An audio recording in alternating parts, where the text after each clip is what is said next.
gospel, different, scriptures that people would send me. So many times I got that same verse just to remind me, I will sustain you. So that was really cool, and it was really cool to hear God's voice like that very first full day that we were there. And so I had big expectations going in that God was going to do some things in my life, and a lot of people said, you're going to come back a totally different person. And I was like, okay, we'll see. And I can say that I've seen a lot, and I've learned a lot, and a lot has changed. The second lesson that I learned, like I said, when I was looking at the tent cities and just wondering, like, why do they have to live like this? And I was up on the roof one day, going through scripture, and it was really hard looking around to remember that God only gives good gifts. It was really, really hard to look at these kids that people had given up. And if we would walk around town or go through a community, and these parents would hold out their baby and be like, oh, you want? I'm like, no, thank you.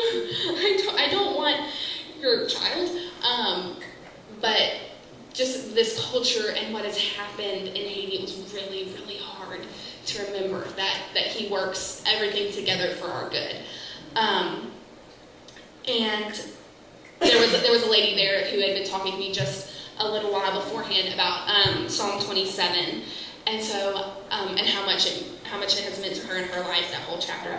And so I'm going through it, and the second to last verse in Psalm 27 is verse 13.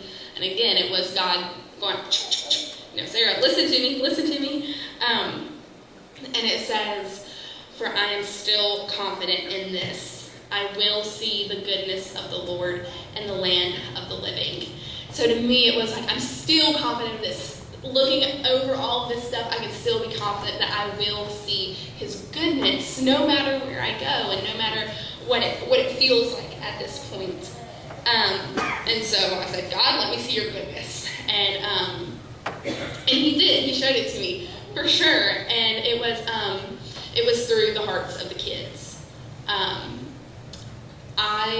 What I was expecting was to go, and all these kids, they come from such hard pasts, and so they're going to be so thankful for Americans to come in. They're going to love you, and they're just going to adore you. Kids are brats sometimes, and they were mean, and their hard past caused them to misbehave a lot, and not what I was expecting. I had to discipline a lot more than I ever thought.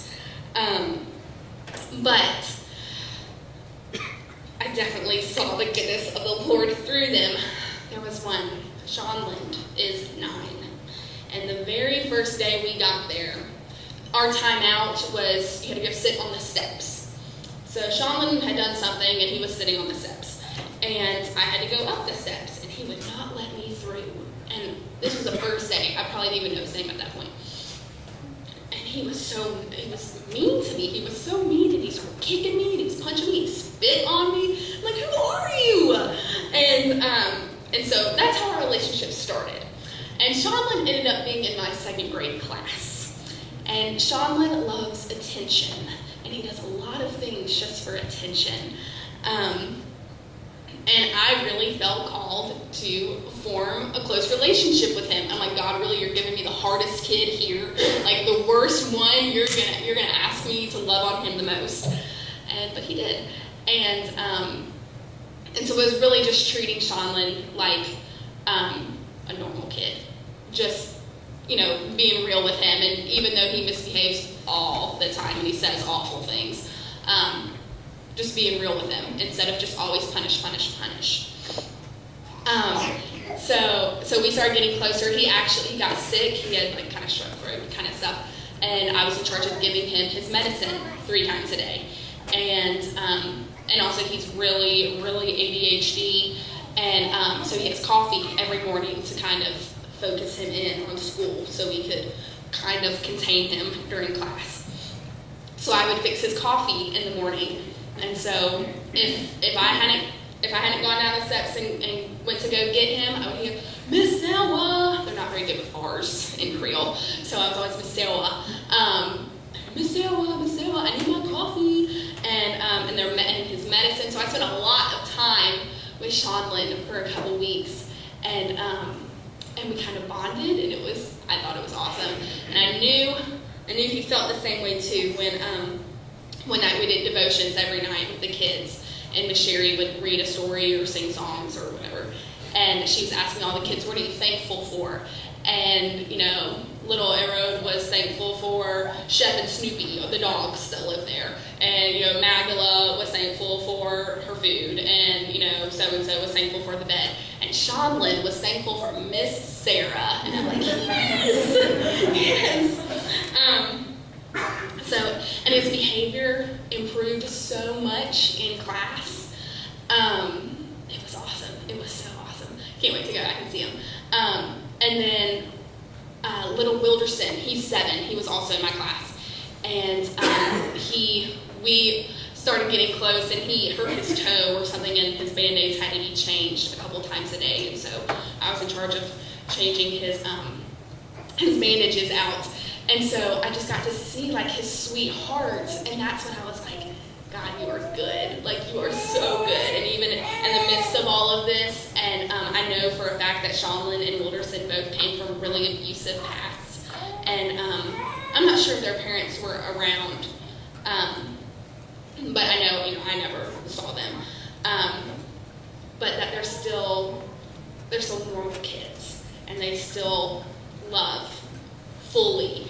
And so that was really, really cool. There was a couple places that we got to go.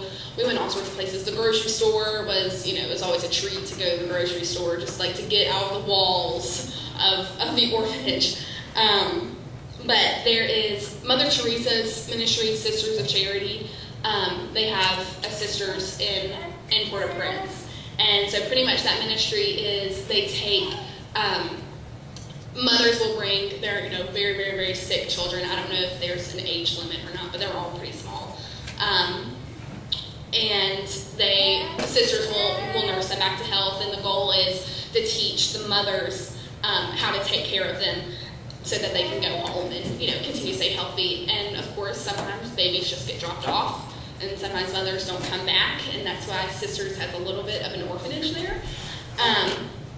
But the cool thing is Sisters' doors are open most all the time. And you can go, if you go during feeding time, you can go and feed the kids. And the only rule is, the 2 rules, you can't take pictures because they're really, really sick and it's sad. And the crib that you take the baby out of, you have to put the baby back in that same crib.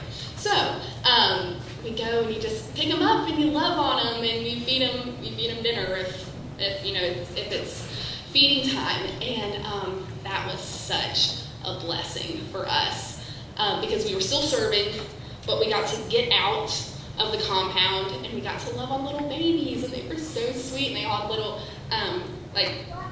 wristband kind of things around their ankles with their name on them and how old they were. So that was really awesome. We went every Tuesday, and you can go and actually stay there and serve as sisters for however long, like a week or so. And so I've been thinking about going back and doing that as well because it was so cool.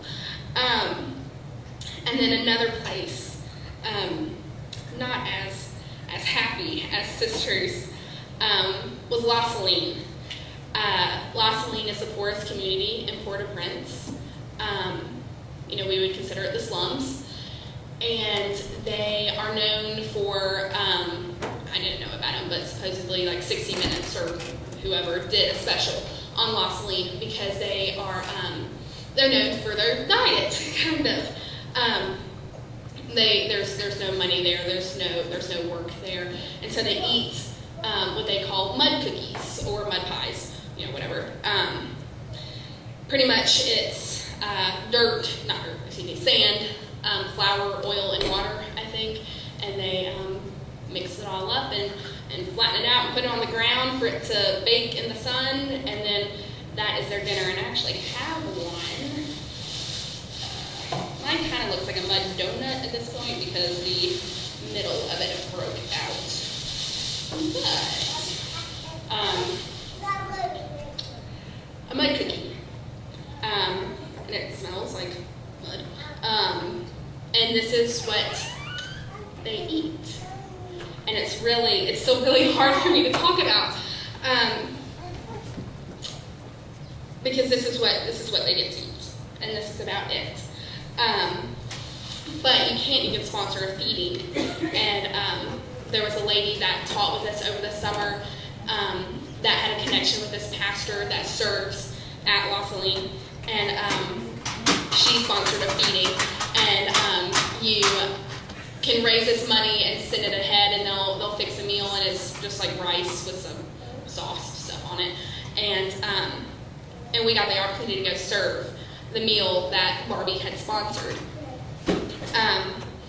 It was the most emotions I have ever felt in such a short period of time. We got there, and it's only for the children of the community. We got there on the bus, and we were hours and hours late. We were so late pulling up. And the kids were like jumping around the bus, just like you would imagine, like, oh, they're so happy to see us, Americans, woo! And coming to feed us. And so that was really, really exciting at first. And then we went into their church. It was little bitty. And that's where they know they have to go, and they sit down, and they know they have to stay in their seat, and they get their plate, and then you keep sitting there, and then once you're done, you'll get your juice, and then you go. Because you get one plate of food, because we want to make sure everybody gets food. So about 300 kids showed up in this little bitty room. And it's still kind of like, okay, this is cool. Like, yeah, we're going to feed these kids. This is like their first real meal in at least a week, and probably